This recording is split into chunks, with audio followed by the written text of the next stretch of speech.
31 de marzo de 1995, 11:48 de la mañana. Un disparo rompe el silencio dentro del motel Days Inn en Corpus Christi, Texas. Segundos después, una figura tambaleante aparece en la recepción, sangrando, respirando con dificultad, sosteniéndose apenas. Era Selena Quintanilla Pérez, la artista latina más prometedora de su generación. Con su última fuerza, alcanzó a decir las palabras que señalarían a su asesina: Yolanda 158, y entonces se desplomó. Selena nació el 16 de abril de 1971 en Lake Jackson, Texas. Desde muy pequeña, su voz sorprendía. Cantaba con una afinación natural, como si la música ya viviera dentro de ella. Su padre, Abraham Quintanilla, exmúsico de una banda de los años 60, no tardó en notarlo. Formó con ella y sus hermanos la agrupación familiar Selena y los Dinos. Al principio tocaban en bodas, ferias, restaurantes, cualquier lugar que les diera espacio. Cuando la familia perdió todo tras una crisis financiera, la música se convirtió en su única salida. Vivían en un autobús, dormían juntos, comían lo justo, pero la voz de Selena los llevaba a donde querían llegar. No solo cantaba, diseñaba su ropa, tocaba instrumentos, dirigía su imagen. A los 15 años ya era una figura querida en el circuito texano-mexicano. En 1987 ganó su primer Tejano Music Award como vocalista femenina del año. En el 89 firmó su primer contrato discográfico y en 1994 ganó el Grammy al mejor álbum mexicano-americano. La industria lo decía claro: había nacido una estrella. Pero detrás de las luces, alguien la observaba con una intensidad extraña. Esa sombra tenía nombre: Yolanda Saldívar, 34 años. Enfermera, reservada, había escuchado a Selena en la radio y quedó completamente obsesionada. Comenzó a llamar a su disquera para pedir autorización para fundar el club de fans oficial. Llamó tantas veces que finalmente accedieron.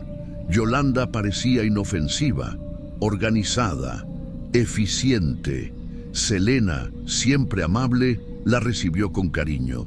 Con el tiempo, Yolanda fue ganando su confianza hasta convertirse en su asistente personal. Y después, en la gerente de sus boutiques de moda, Selena, etc. Selena le confió todo. Le dio acceso a sus cuentas, a sus tarjetas, a su agenda. Incluso le permitió tener una copia de la llave de su casa. Lo que parecía lealtad era control. Yolanda comenzó a aislarla de personas cercanas, grababa conversaciones, rechazaba propuestas sin consultarla, despachaba empleados sin explicaciones, revisaba cada detalle de la vida de Selena. En su apartamento tenía una especie de altar: fotos, videocasetes, recortes, todo sobre Selena. Incluso guardaba objetos personales que no le pertenecían. Pero Selena no lo veía. La admiración y el afecto la cegaban. Mientras el éxito de Selena crecía, la situación con Yolanda se volvía más turbia. Los fans empezaron a reclamar por artículos que nunca llegaban, cartas, pagos, promesas incumplidas. El padre de Selena decidió investigar. Y entonces descubrió lo que nadie quería creer. Yolanda había desviado más de $60,000, cheques falsos, firmas duplicadas, documentación manipulada. Selena se negó a aceptar la traición. Defendía a Yolanda. Le pedía a su padre que tuviera paciencia. Llegó incluso a justificarla. Está pasando por un mal momento. Pero los números eran claros. Yolanda estaba acorralada. En un intento desesperado, inventó una historia. Afirmó que había sido agredida sexualmente por un desconocido. Selena, preocupada, la llevó al hospital. No había signos, no había denuncia, no había evidencia. El informe médico fue contundente. Fue una mentira. Ese fue el punto de quiebre. Selena entendió que ya no podía confiar. Esa misma mañana volvió al motel Days Inn a buscar unos documentos financieros que Yolanda se negaba a devolver. Lo que no sabía es que era una trampa. Miércoles, 31 de marzo. Selena llegó al motel Days Inn antes del mediodía. Yolanda la esperaba en la habitación 158. La conversación comenzó con calma. Selena pedía los documentos contables, recibos, registros, papeles que Yolanda aún no entregaba. Pero la tensión subió. Yolanda no los quería soltar. Empezó a llorar. Dijo sentirse traicionada, que no tenía a nadie más. Y entonces sacó un revólver, un calibre 38 Taurus, corto, metálico. Lo apuntó primero hacia sí misma. Dijo que iba a quitarse la vida. Selena, horrorizada, trató de calmarla. Le dio la espalda para salir de la habitación y ahí fue cuando sonó el disparo. La bala impactó en el hombro derecho de Selena, pero no fue una herida superficial. El proyectil atravesó el tórax y laceró la arteria subclavia derecha. Esa arteria es una de las principales que lleva sangre directamente al corazón. Una vez dañada, el sangrado es imparable. Selena corrió por el pasillo, más de 100 metros, con la mano sobre el pecho, dejando un rastro de sangre espesa que manchaba las paredes, el piso, el aire. Llegó a la recepción, se tambaleó y con su último aliento logró pronunciar las palabras Yolanda, 158. Luego colapsó. A las 13:05, Selena fue declarada sin signos vitales. El equipo médico del Corpus Christi Memorial Hospital intentó maniobras de reanimación, pero el daño era devastador. La autopsia oficial fue realizada horas después por el Departamento Forense del Condado de Nueces. El informe indicó lo siguiente: causa de muerte, hemorragia interna masiva. Origen, herida por proyectil de arma de fuego en el hombro derecho. Trayectoria de la bala: ingresó por el hombro derecho, atravesó el pecho, perforó un pulmón y cortó la arteria subclavia. Tiempo estimado de supervivencia: menos de 5 minutos. El reporte fue claro. La pérdida de sangre fue tan rápida que no hubo posibilidad de transfusión ni de cirugía. No hubo margen de error. El disparo fue letal y no fue un accidente. Yolanda Saldívar huyó del lugar. Horas después fue localizada por la policía dentro de su camioneta roja, aparcada en el estacionamiento del mismo motel, apuntándose con el arma, amenazando con dispararse. Las negociaciones duraron más de 9 horas. Finalmente fue arrestada sin incidentes. Fue acusada formalmente de homicidio en primer grado. Durante el juicio, la defensa intentó argumentar que el disparo fue accidental, pero el jurado no lo creyó.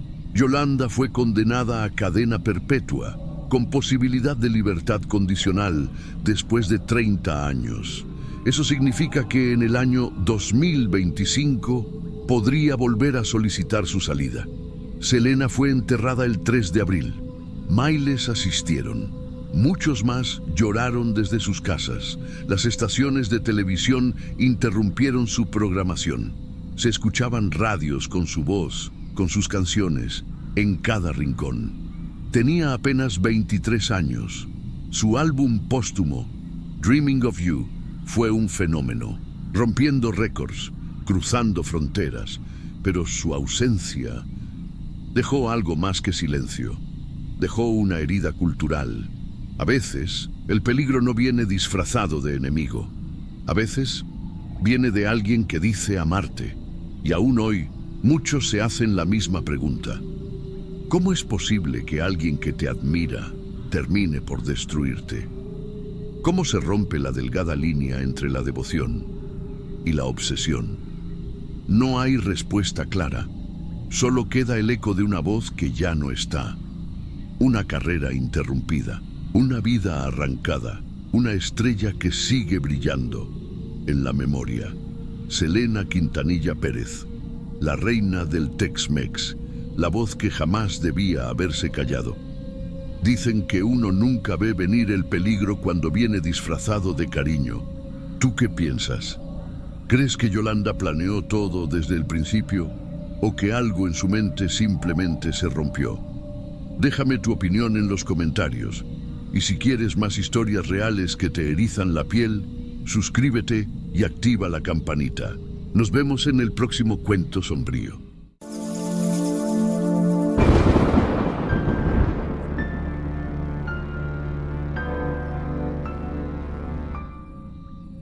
Nunca pensé que el momento más extraño de toda mi carrera ocurriría mientras llenaba un simple formulario. Soy médico legista desde hace más de 15 años. He trabajado en capitales, en pueblos pequeños, en zonas con violencia extrema y en otras donde lo único que llega al anfiteatro son ancianos con enfermedades crónicas. Con el tiempo, uno se acostumbra al silencio del cuerpo, a la ausencia total de reacción, al hecho de que no habrá más sorpresas. Al menos, eso creía. Aquel día, un miércoles cualquiera, había una sola autopsia programada. Varón, alrededor de 40 años, identificado, muertes súbitas sin signos externos de violencia. La necropsia fue sencilla, el corazón estaba comprometido. No hubo necesidad de análisis extensivos. En poco más de una hora, el procedimiento estaba terminado y el cuerpo preparado para ser entregado a la funeraria. Me senté en mi escritorio para completar la documentación. Lo recuerdo bien. Temperatura ambiente controlada, aire acondicionado encendido como siempre, sin ventanas abiertas, sin ventiladores. Nada que alterara el entorno. Tomé una hoja en blanco, la coloqué sobre la mesa de acero inoxidable y empecé a escribir los datos básicos: nombre, edad, hora del procedimiento. Todo fluía con normalidad. Fue cuando tomé la otra hoja, la de la declaración oficial de defunción, que ocurrió. Justo en el momento en que acerqué la pluma para comenzar a llenar el campo de nombre, la hoja se deslizó. No fue un temblor. No fue un pequeño movimiento como cuando uno sopla suavemente por accidente. No. Fue como si alguien hubiese soplado con fuerza directamente encima del papel. La hoja se movió unos 5 centímetros y cayó al suelo. Me quedé inmóvil. Miré a mi alrededor. No había nadie más en la sala. El sistema de aire seguía funcionando, pero no de manera irregular. Revisé los conductos, las rejillas, nada fuera de lugar. Agaché la cabeza, recogí el papel, lo aplané sobre la mesa y sin decir palabra lo coloqué nuevamente en su sitio. Pensé que quizá estaba cansado. No le di más importancia. Volví a tomar la pluma, una pluma común de tinta negra que siempre uso para este trámite, y apoyé la punta en la hoja. Apenas toqué el papel y la pluma explotó. No en el sentido literal, claro, pero la tinta negra salió disparada como si alguien hubiese presionado con violencia desde dentro del tubo. Me manchó los dedos, parte de la mesa, e impregnó buena parte del papel. Retrocedí el brazo instintivamente. La hoja tembló bajo el chorro oscuro y quedó parcialmente cubierta por manchas negras. Estaba por tirar la hoja y buscar otra cuando noté algo.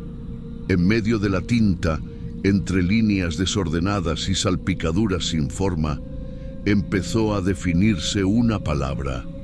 Era un nombre, pero no el nombre del hombre al que acababa de hacer la necropsia.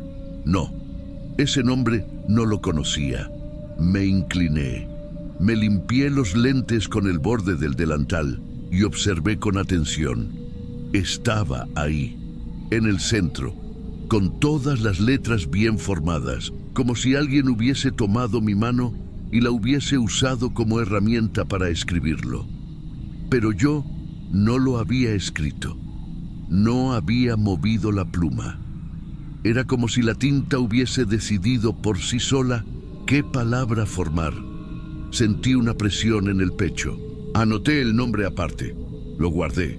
Doblé esa hoja, la puse dentro de una bolsa plástica y completé la documentación en una hoja nueva. Todo lo demás fue como siempre. Firma, sello, envío. Nadie más vio la hoja manchada. Nadie me preguntó nada. Y yo tampoco dije nada. Esa noche no dormí. Soñé con la hoja, con la tinta saliendo de la pluma como si fuera una vena rota, con el papel moviéndose solo, con una voz que no se escuchaba, pero que estaba ahí, una presencia. No sé cómo describirlo sin sonar ridículo. No fue miedo, fue la certeza de que algo había intervenido en un proceso que, por definición, debería ser mecánico. Un cuerpo, una causa, una firma, nada más. Pero esa vez no fue así. Al día siguiente me encontré revisando bases de datos. No fue difícil. El nombre estaba ahí. Hombre, 38 años. Desaparecido hacía 6 años, según el registro oficial. Caso archivado. Ningún familiar había vuelto a preguntar. Ninguna pista desde entonces. Me quedé mirando la pantalla como si de repente las letras pudieran responder a lo que yo no entendía. ¿Cómo llegó ese nombre a la hoja? ¿Por qué justo ese nombre? ¿Qué tenía que ver ese hombre desaparecido con el cuerpo que acababa de examinar? No encontré ningún vínculo, y aún así, algo me decía que no era una coincidencia. El día viernes, 2 días después del incidente, llegó al anfiteatro un cuerpo encontrado en un terreno baldío a las afueras de la ciudad.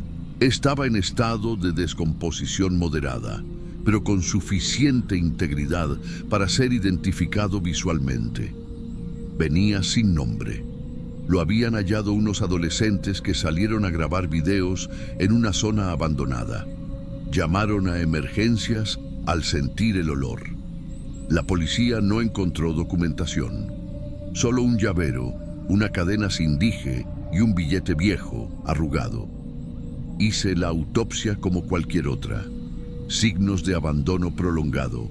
Muerte reciente, probablemente por causas naturales, aunque agravadas por condiciones extremas.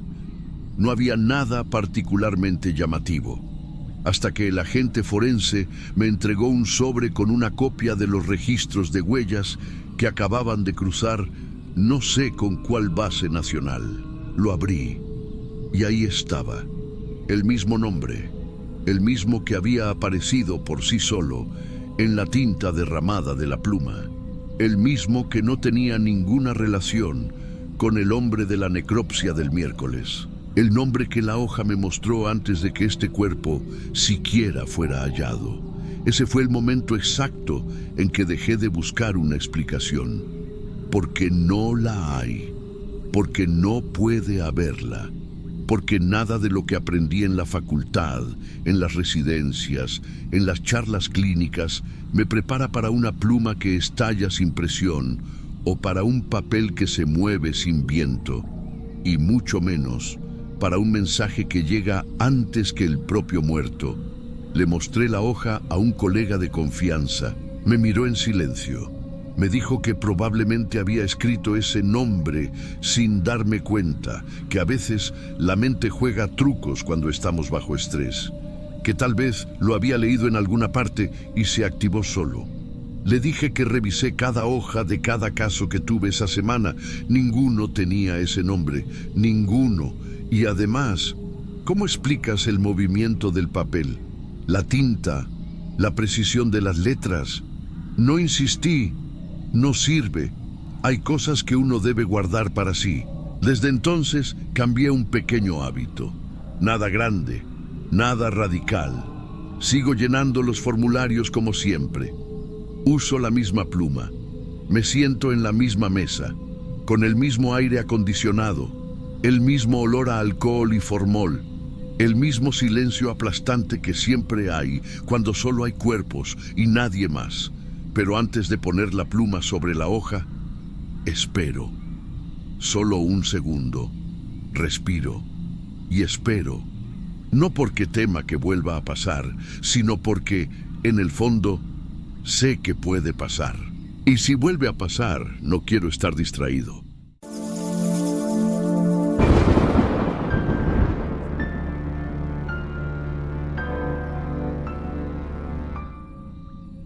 ¿Alguna vez has sentido el olor de carne quemada cuando no hay fuego? Ese día lo percibí antes de siquiera entrar a la sala de refrigeración. Pensé que se trataba de un cuerpo calcinado que acababa de llegar. Es común recibir víctimas de incendios domésticos o cortocircuitos, pero ese olor era diferente. No solo intenso, sino punzante, como si se aferrara a los tejidos del aire. Acompañaba cada respiración y se quedaba pegado en la garganta. Abrí la compuerta del contenedor frío y confirmé el número de placa. Era un hombre de aproximadamente 50 años. Caucásico, complexión media, vestimenta común, pantalón de mezclilla, camiseta azul claro y zapatos deportivos. Las prendas estaban limpias, sin signos de hollín, manchas, rasgaduras. No había ni una sola indicación de fuego. Lo primero que noté al revisar el reporte preliminar fue la temperatura corporal, 27 grados. Normal para un cuerpo sin vida que llevaba menos de 12 horas en refrigeración. El personal de traslado me comentó que el sujeto había sido encontrado desplomado en una plaza pública en la zona de Iztapalapa, poco después de salir de un centro cultural donde se realizaba una sesión espiritual. Declararon que minutos antes había dicho que sintió algo entrar y luego se desvaneció. No le di demasiada importancia. He oído cosas más raras. La mesa de autopsias estaba limpia, como siempre.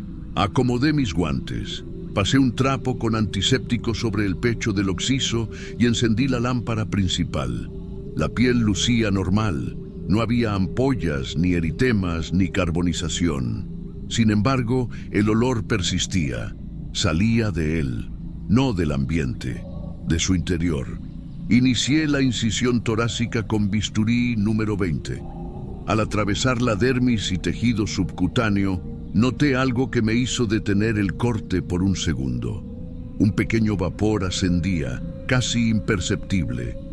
No era usual. Los cuerpos no exhalan vapor tras horas en refrigeración, a menos que contuvieran calor residual anormal. Coloqué mi mano enguantada encima, sin tocar, y sentí una leve elevación de temperatura. Fruncí el ceño. Seguí abriendo. La fascia muscular del pecho tenía una tonalidad ligeramente más oscura de lo esperado.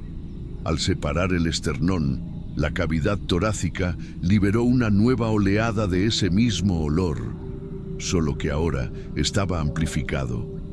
Abrí los ojos por reflejo. Me alejé apenas medio paso. Los pulmones tenían un tono rojizo profundo, con puntos opacos que recordaban tejido expuesto a calor. No estaban colapsados, parecían cocidos. Me incliné para observar más de cerca y confirmé que las estructuras bronquiales mostraban signos de desnaturalización proteica. No por infección, no por trauma, era otra cosa. Algo más térmico, pero sin quemaduras externas. Revisé el esófago. Lo mismo, estaba rígido, con un color parduzco. El hígado, al exponerlo, liberó un silbido leve, como si aún soltara presión interna. Su superficie tenía burbujas coaguladas y al tacto se sentía más firme de lo normal. Al corte parecía carne asada. Lo digo sin dramatismo, era carne cocida. El corazón, al abrir el pericardio, observé que también tenía zonas con textura granulada, como si hubiera sido expuesto a microondas desde adentro. Pero no había quemaduras en la piel. No había signos de electrocución, ninguna marca de entrada o salida, y el electroencefalograma post-mortem indicaba una detención súbita, sin alteraciones previas. Fue entonces cuando una auxiliar, Mariana, se acercó y susurró algo sin que yo se lo pidiera. El paramédico que lo recogió dijo que el hombre mencionó que en la sesión de Umbanda sintió como si algo se le metiera por el pecho y luego cayó al suelo. La miré sin decir nada. No era momento para comentarios esotéricos, pero esa frase quedó flotando en la sala como el olor, persistente. Decidí terminar la revisión sin más interrupciones. Tomé fotos de cada órgano y anoté observaciones detalladas. Busqué toda posible causa fisiológica: fiebre, descompensación eléctrica, reacción química, incluso autoinducción de hipertermia. Nada encajaba. No había indicios de tóxicos en la piel ni sustancias ingeridas según los registros de urgencias. El cuerpo estaba quemado, pero desde adentro. Y yo no podía explicarlo. Cuando apagué la lámpara de techo antes de salir de la sala, noté algo más. La temperatura del cuarto parecía haber subido, o tal vez era solo yo. Pero el aire se sentía denso, no caluroso, pesado. Salí sin decir una palabra. Solo escribí en el informe: órganos internos presentan signos de termólisis sin correlato externo. Etiología no determinada. Se sugiere ampliar toxicología y consulta especializada. Eso fue todo, por ahora. No fue hasta la madrugada que me senté a revisar las imágenes de la autopsia en el computador de la oficina. Estaba solo. La mayoría del equipo se había ido y solo quedaba el guardia del turno nocturno en recepción. Aumenté el brillo de la pantalla y abrí la carpeta del caso. Número de expediente 1136, diagonal 24. Imagen 1, plano general del cuerpo. Imagen 2, incisión torácica. Imagen 3, cavidad abierta, órganos expuestos. Detuve el cursor en la imagen número 6, una toma cercana del pulmón izquierdo. En la fotografía se veía una mancha oscura, perfectamente redonda, cerca del bronquio principal. Al principio pensé que era una sombra, pero al hacer zoom noté que era una especie de hundimiento, como si algo hubiera presionado desde dentro. Revisé el resto. El patrón se repetía en el hígado, el páncreas, incluso en el tejido muscular de los muslos. Zonas localizadas, redondeadas, cosidas desde el centro hacia afuera. Ninguna estructura ósea mostraba daño. A esa hora de la noche, uno empieza a hacerse preguntas que durante el día no se permiten. Me levanté, fui por un vaso de agua y al regresar, la pantalla había entrado en modo de espera. El reflejo del monitor me mostró algo extraño. La sala detrás de mí parecía más oscura que antes. Me giré. Todo estaba igual. Solo las luces frías del pasillo y el zumbido del aire acondicionado. Volví a sentarme. Tomé nota de los hallazgos y envié un correo al jefe de patología solicitando revisión cruzada con otro especialista en tejidos térmicamente alterados. No porque creyera que encontraríamos algo nuevo, sino porque no quería ser el único que firmara ese informe. 3 días después, recibí una llamada de una colega del área de toxicología. Quería confirmar si el hombre había sido expuesto a radiación ionizante. ¿Radiación?, pregunté sorprendido. ¿Por qué? Me explicó que durante los análisis de tejidos encontraron alteraciones en el ADN mitocondrial, similares a las que presentan víctimas de exposición aguda a ciertas formas de energía térmica, pero sin rastros de elementos radioactivos. No tenía sentido. Colgué y me quedé mirando el teléfono unos segundos. Luego abrí el expediente clínico del hospital donde lo atendieron antes de morir. Lo único relevante era un comentario del paramédico que lo recibió en la ambulancia. Paciente decía que sintió un calor intenso en el pecho y que algo lo miraba desde adentro. Luego perdió el conocimiento. Volví a leer esa frase varias veces. Algo lo miraba desde adentro. Esa noche volví al instituto para firmar algunos papeles pendientes. Mariana, la auxiliar, estaba archivando muestras. Me acerqué sin decir nada. Solo miré la caja donde estaban guardados los frascos con partes de tejidos del caso 1136. ¿Te ha pasado alguna vez algo que no se puede explicar?, pregunté sin rodeos. Ella tardó unos segundos en responder. Sí, dijo finalmente, pero aprendí a no buscar explicaciones, solo a respetar lo que no entiendo. No insistí. Antes de irme, Pasé por la sala de autopsias una última vez. La luz estaba apagada, pero la puerta estaba entreabierta. Al asomarme, el olor seguía ahí, leve, pero presente, como si el cuerpo nunca se hubiera ido. Esa fue la última vez que escribí un informe sin causa de muerte definida. Desde entonces, todo caso con signos similares es marcado para revisión extraordinaria. Aunque, sinceramente, no hemos tenido otro igual, a veces pienso en volver a leer el expediente o pedir que me devuelvan las muestras para un análisis más profundo. Pero no lo hago. Hay algo en ese caso, algo que no quiero volver a sentir. Y sin embargo, cada tanto, cuando el aire acondicionado del laboratorio falla y el ambiente se vuelve espeso y tibio, ese mismo olor regresa. Y entonces recuerdo lo último que escribí en el informe: causa de muerte, no determinada. Probable fenómeno térmico interno de origen no identificable. Requiere seguimiento en caso de patrones repetitivos. Pero no hemos tenido patrones. Solo fue ese cuerpo, ese olor y esa sensación, la de estar siendo observado desde adentro.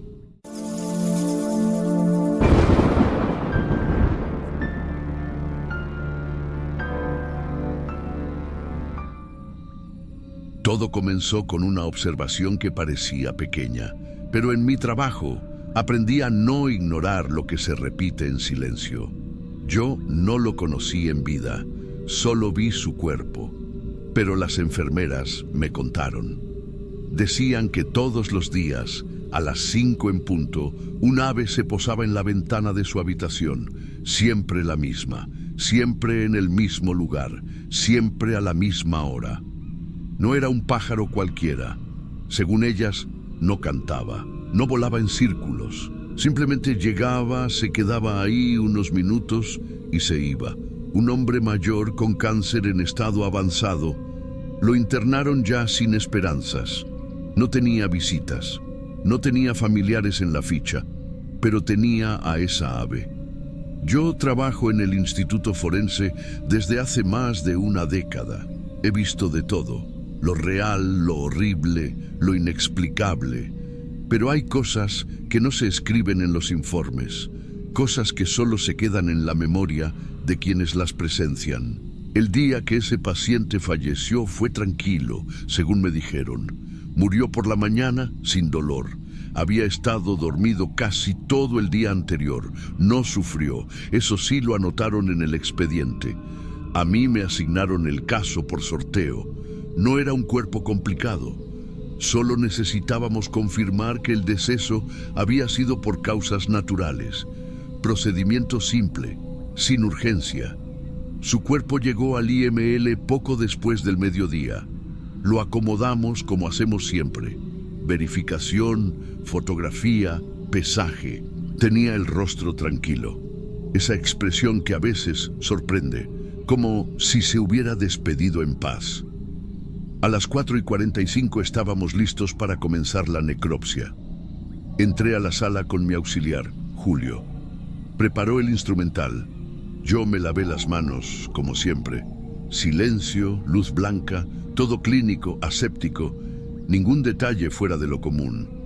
Hasta que fueron las 5. Yo no tengo forma de explicar lo que pasó. Solo puedo contar cómo fue. A las 5 en punto, escuchamos un golpe seco, no fuerte, pero sí claro, como si algo hubiese tocado la ventana. Julio y yo nos miramos. No era común. La sala de necropsia tiene las ventanas cerradas herméticamente. Siempre. Volvió a sonar. Esta vez un poco más fuerte. Julio caminó hasta la ventana y por instinto la abrió un poco para mirar. Y fue ahí que entró. Era un ave grisácea, del tamaño de una paloma, pero con el cuello más largo y el pico más fino. No sabría decir su especie. No soy bióloga, pero supe de inmediato que no era normal verla allí. Voló bajo, dio una vuelta completa por encima de la mesa donde estaba el cuerpo, y luego, sin ruido, sin prisa, descendió. Yo me quedé inmóvil. La sala estaba fría, como siempre. El aire no se movía. pero el ave aterrizó con una precisión que me paralizó. Se posó exactamente sobre la línea de sutura en el pecho del hombre. La costura recién hecha, la marca que le devuelve a los cuerpos su forma después de que terminamos. Ahí se quedó, en silencio. Julio, que es más joven y aún se impresiona fácil, retrocedió 2 pasos. Yo no me moví, no quise ahuyentarla. Sentí, y no sé por qué, que ella sabía, que no estaba perdida ni confundida. Pasaron minutos, largos. Nadie hablaba. El ave no miraba a los lados. Solo se quedaba ahí, con las alas levemente abiertas, como si protegiera el cuerpo, como si supiera que él ya no estaba, pero igual merecía compañía. Después de un rato, no sabría decir cuánto, levantó el vuelo. Suave, sin apuro. Dio otra vuelta en círculo y salió por la misma ventana por donde entró. Julio cerró el vidrio en silencio. Yo no dije nada. No anotamos eso en el informe. ¿Cómo hacerlo? ¿Qué pondrías? A las 5 de la tarde, un ave ingresó y realizó un comportamiento simbólico. Eso no cabe en ningún formulario, pero yo sé lo que vi. Y más tarde, cuando fui a devolver el expediente del paciente, lo confirmé. Durante semanas, él había recibido la visita puntual de un ave idéntica, siempre a la misma hora. Era imposible no unir los puntos. Desde ese día, cada vez que el reloj marca las 5, sin querer, vuelvo a mirar la ventana del fondo. Nunca volvió. Volví a casa esa noche sin prisa. Me sentía rara, no mal, pero distinta, como si algo se hubiera acomodado y al mismo tiempo se hubiera ido para siempre. No le conté a nadie, ni a mi esposo, ni a mis colegas, ni siquiera a mi madre, que suele decir que hay cosas que uno no debe guardar, pero esta sí, esta la guardé y lo sigo haciendo. Durante las semanas siguientes, cada vez que terminábamos un procedimiento cerca de las 5, yo esperaba, sin decirlo. Julio también se hacía el ocupado, pero siempre encontraba una excusa para quedarse un poco más.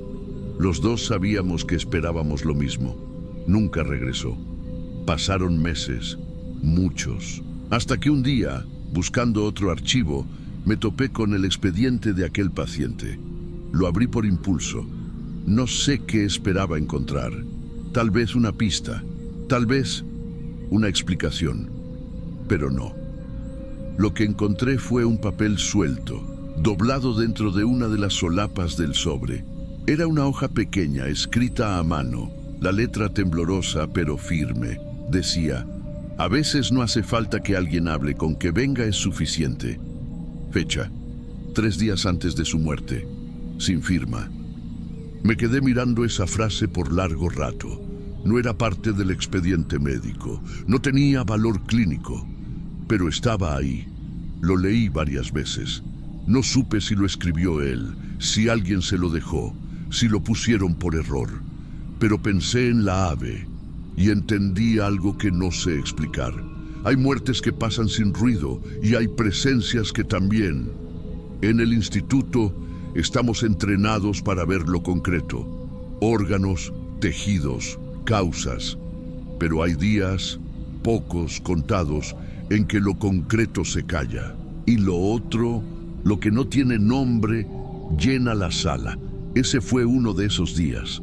Desde entonces no miro las aves como antes. No las veo como algo del cielo, ni como algo de la tierra. Simplemente como algo que viene. Y si alguna vez alguien me pregunta cuál fue el momento más extraño en todos mis años de servicio, yo no diré fechas ni nombres. Solo diré: fue a las 5, cuando ella vino, y eso bastará.